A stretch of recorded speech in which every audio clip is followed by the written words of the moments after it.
Welcome to Burn the Ship. This is the podcast where we connect entrepreneurs with professionals that can help you go all in on your business. We talk to people that have walked the walk, talked the talk, been through all the things that we experience as small business owners, and joined us to share some of those things. So hopefully we can apply some of those things to our own businesses. First of all, thank you very much for sharing some time with me. Sharing some time with the audience is very generous of you.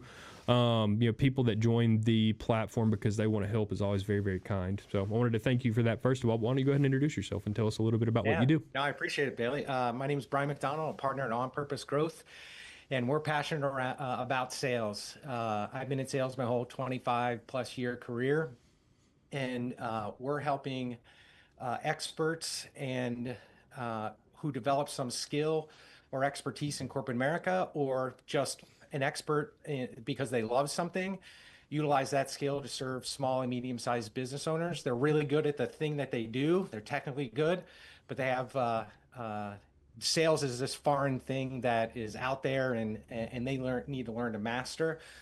So we build sales systems, differentiation, sales processes to remove friction from their prospects, going from awareness in the market all the way through to paying clients. Because we believe that there's a lot of people out there that can bring value to the marketplace. They can create awesome outcomes and impact for their clients, and they stereotypically don't get the success in the marketplace because there's somebody out there that just screams louder than them. They're not as good as them.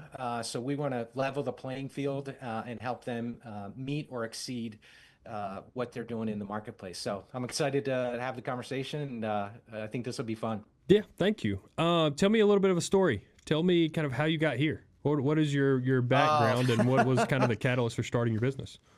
Yeah, my partner Jeff and I knew each other because I was buying something from him, and this wasn't planned. It was, almost accidental, and I'm glad I did it. I've always been passionate about sales. I've always been passionate about uh, helping people, get what they want. And he and I I was buying an offering from him. I was sitting in a room for about a half a day, a month. It was a focused networking group. Everybody was referring business, talking about how we can help each other. We were talking about sales scenarios, and he came up to me, goes, "Hey, I want to start a business with you." I'm like, "What are you talking about?" He goes, No, here's what I want to do with entrepreneurs. I'm passionate around this consulting thing and showing the framework, and you're an awesome coach. I Mm-hmm. see you, in the room, facilitating and talking to people." And it was like the worst scenario in the world, because at the time my wife was pregnant with our first child. I was about 86% on my way to be a partner at an insurance brokerage, and there was a path for me for ownership. I was even talking to the owner's cousin who was already a partner. Hey, how does this work? It was in motion, and I gave it all back. I eventually gave it all back, and it was, like I said, it was a perfect storm. Around the same time, a buddy of mine who was in the banking industry had approached me and said, "Hey, I'm leaving banking and I'm going to institutional financial services. I want you to teach me everything that you know so I can succeed." And I was like, "Okay, like let's do it." So he was my first coaching client. I actually talked to him yesterday. Um, and he would pay me $50 every Monday to come to his office during lunch and teach him everything that I knew. And in his first 6 months, he was top three in every metric that they kept, and on his way to make $500,000. I'm like, "Whoa, this is fun. I love like doing this with him." So that happened. My partner Jeff approached me on that, and then at the kind of the same time, it got weird with the owner that I was working with, and he had, you know, fired the top salesperson out of the blue, which was weird. Uh, Changed my comp plan, and the signs were there, like, "Hey, even though you're close to partnership, like you should just go." And I'm glad I did, because 4 years later he sold the business, and to, I think, to private equity, and the only people they kept were him and the president of the company. So, you know, I mean, I would have gotten a little kicker for being a partner, but I'd have to start all over. Yeah, And you'd have been and at I'm glad I scratch. did. I'm glad I did, man. I mean, I hit six figures in the first year, and I banked on myself. I made the jump with no paycheck. Just go figure it out, and it's one of the best decisions I ever made. No, I'm happy for you. That story's not rare, but I feel like it's less common than different stories, right? Like that Yeah. success story of figuring out what you're good at and where you fit in the market and who you need to fit that product offering with is very difficult, which interestingly enough in turn, which is why you have the company Yeah, that you have now. So talk exactly. to me a little bit about what you're good at and maybe use an example for me of, what are these people doing? Where are they coming from and what is their problem and how do you help solve that with the systems and processes that your company helps to Yeah, implement? that's a great question. So, um, within the first like 6 to 12 months of our business on the coaching side, because we do consulting too, right? But I run the coaching side. We learned that specifically with me, really my jam and my people were not just your everyday salesperson. Do I work with salespeople? Yes, but that's through consulting. I realized on the coaching part that I loved taking somebody who was 10 times smarter than me. They got degrees, they've been more degrees than I have, have more expertise than I have in certain subjects. Um, they were my jam because I loved helping those people succeed because I helped them simplify sales, simplify how they differentiate themselves in the marketplace, and then assisted them in getting their voice out into the marketplace to win. Because they have this perception that I got to talk about how awesome the product is. I got to talk about how smart I am, which is the not the first thing that you talk about.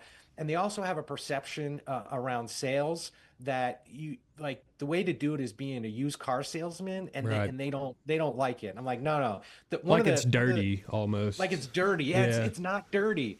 I tell them it's like, hey, you gotta when you find the right piece of the market, all you're gonna do is help people buy, Hmm. right? One of the best advices on sales from a mentor that I got was he told me, Brian, you're gonna sell a lot when you stop selling. I'm like, what? He goes, yeah, like when you try to sell, that's where things go off the rails. He ingrained with me just, help people buy. And he goes, if you really understand the buyer, uh, then you can leverage that to help people buy, and you're not trying to force something down somebody's throat. Like for instance, like when there's times where I'm talking to prospects and they ask me about what I do and I describe what I say, the who, not the what. I've had people raise their hand on a Zoom and go, wow, that sounds like me. It's because I nailed the market so successfully or so clearly that the prospects uh, uh, identify themselves in my story. So that's one thing that we do or we focus on in regards to uh, uh, differentiating yourself is you don't have to sell to everybody. You just need to understand who that buyer is so you can figure out where to go find them, how to message them, and what type of sales process they like to go through. And if you nail those three things, then uh, the close or getting to a sale is simple. I'll give you an example. There was a fractional CFO that well, he's still a client. He's kind of on maintenance mode. Larry, when I met him in February of 2018, he was closing about 10% of the proposals he was making on a monthly basis. He was used to making 175, $200,000 a year in corporate America, and he was making like less than half that or about half that when I met him, and uh, and I helped him I identify who his ideal client profile is, nailed it. We created a sales process that worked well for him. And he came back to me in October of that same year and said, "Hey, look at my numbers." He's a financial guy, so he keeps numbers. He's like, "Hey, look at this. I'm now closing 70 to 80% of the Holy. proposals on a monthly basis." And here's many times when I hear that story, people think in their brains like, "Oh, he was talking to more people." The opposite is true. He could identify who the right prospects were at the top of the funnel when they came into a sales process. And what he did was he actually he would kick people out at the start of his sales process because he realized like, hey, this profile, this is the profile that buys from me. Here's the things that I understand about them, about what's going on. And if those things aren't happening, he doesn't spend time with people in his sales process. So he got more with less. And I think as entrepreneurs, especially if you're an expert and you're selling and serving, that's important because time is a rare resource when you got to do everything. Right. So we normally talk about obstacles and kind of things that you've had to overcome along the way, but I want to pose this question to you a little bit differently. I think that it's easy to describe some of the problems that people are having, and you can be as specific or as broad as you want, and people can identify with a little bit or maybe not identify with a little bit. And the more specific you are, the more is kind of when you get those aha moments of like, oh, that's actually me. What are the symptoms? Like, what are people feeling out there in the world where talking to someone like you is maybe the medication that they need from a business perspective, but they don't know exactly what they're feeling. They don't know really how to ask those questions. They don't know where they need to be. I think that there's some uncertainty of like, oh, do I need a consultant? Do I need to invest in technology? Do I need to invest in people? How do they know when, what is that impulse thing that makes them go, oh, this is the direction that I need to go? Yeah, it's funny. We were talking prior to recording. We were talking about a newer client of ours who's a technical expert, and he said on the call with us, because we were talking to him earlier today, that the framework that we gave him was like an aha moment that started converting more prospects to go farther down in the sales process. And the symptom was he was talking to a lot of people who were like, hey, this is great, but they wouldn't go anywhere. Right? It's like he could get lots of conversations. People say this is of value, but he couldn't get them to move into a sales process. And what people, even though they say like, they didn't say it was, they said it was interesting, excuse me, not a value. And that's the problem that people run into. The system is, hey, people don't understand, my value. That's something that lots of people run into. It keeps people from coming into your sales process, and it keeps people from moving down and through your sales process. And that's because people explain things from the perspective of the product and the service, not from the perspective of the prospect. Right. And it's a slight distinction, but that distinction creates completely different results. Sure. Yeah, absolutely. That was a moment for me that kind of happened for us during COVID because we were forced to transition from this boots on the ground, high volume, top of the funnel, as populated as possible type of sales organization to really investing in the relationships with service partners. And so what it made us do was understand the individual problems that this referral partner's clients were having and the reason that they were leaning on us.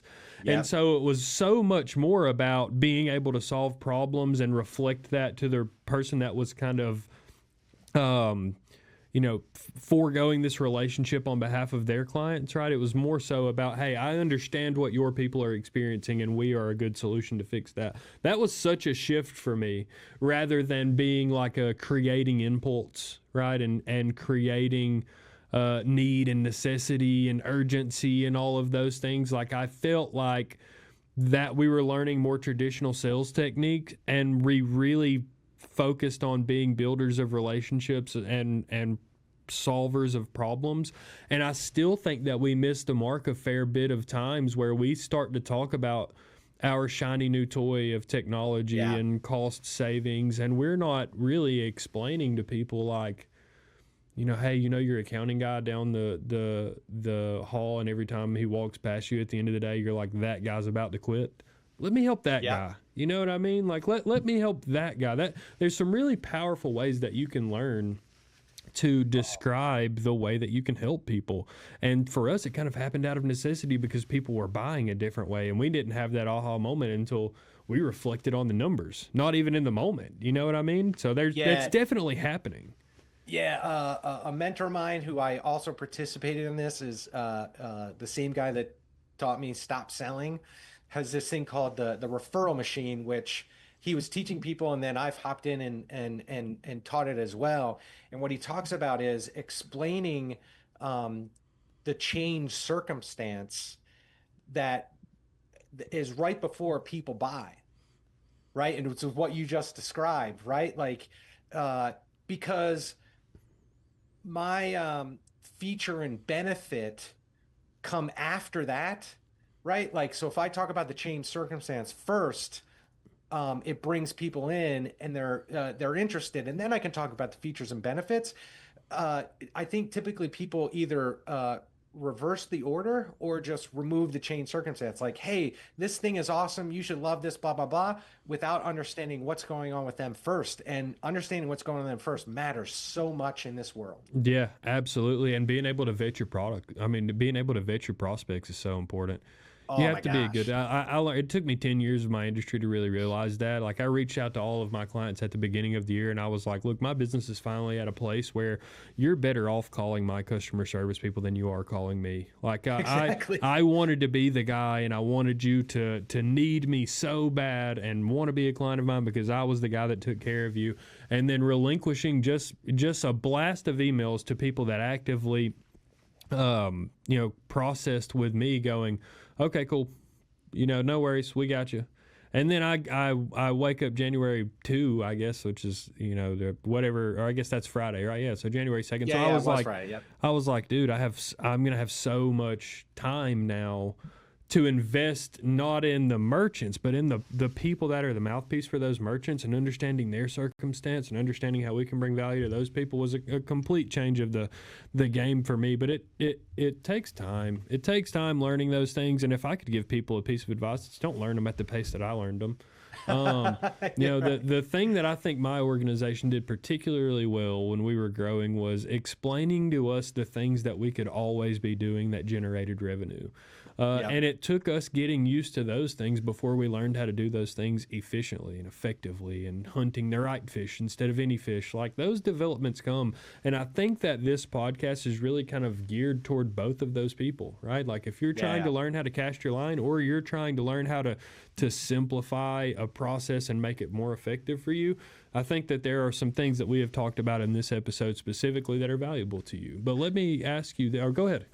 Oh no, so you just said something really key there that is super important, but I hope people pick up on this faster. Is simplification makes a lot more progress than trying to turn a bunch of dials and let's try this, let's try that.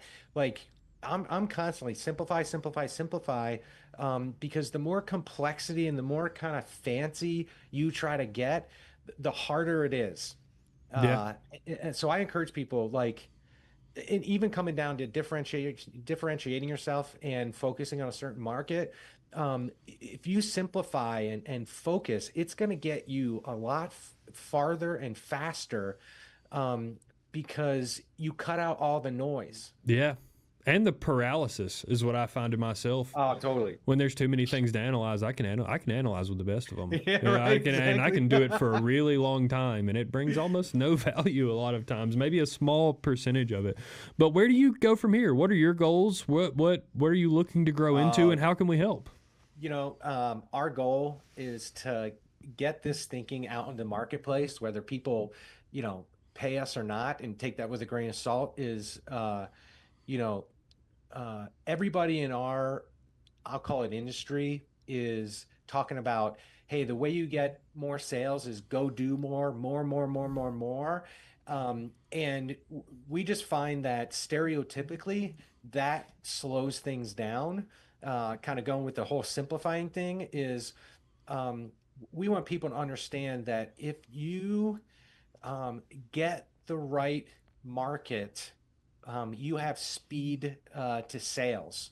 So we're building a community where our coaching and consulting is in, called the On Purpose Growth Community. We also offer a free section where we're giving a lot away, because we use something in our sales that's embedded called the theory of constraints. It's typically a concept that's used in it's akin to like Lean Six Sigma, continuous improvement, and we've applied it to sales. And our goal is to let's help as many people understand these concepts so the smaller guy can win. Right? How do we help the small guy win?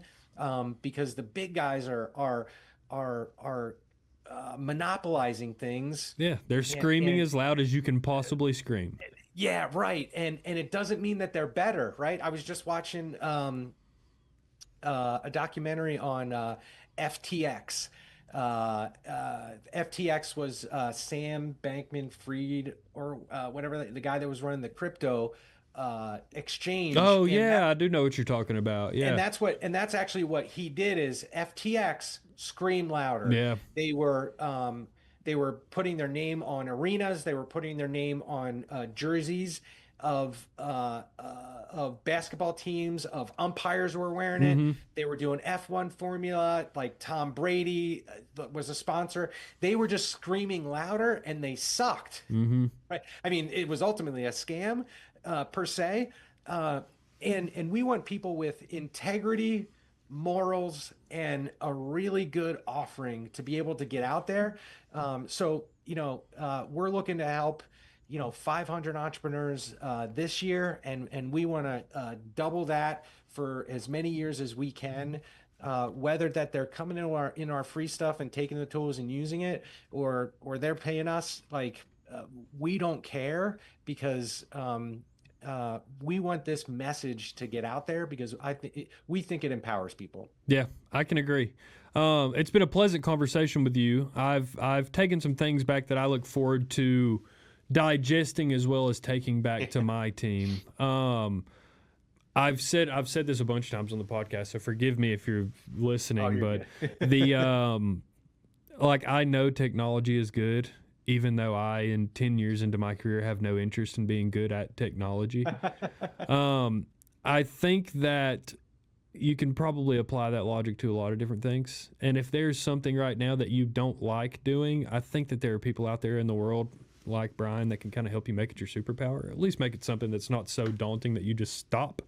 So please, we'll put as much of your information as we can down in the description to make it easy for you guys to check Bryan out and On Purpose Growth. And I think what you guys are doing is great, and I hope that you enjoyed the podcast. And until next time, burn the ship.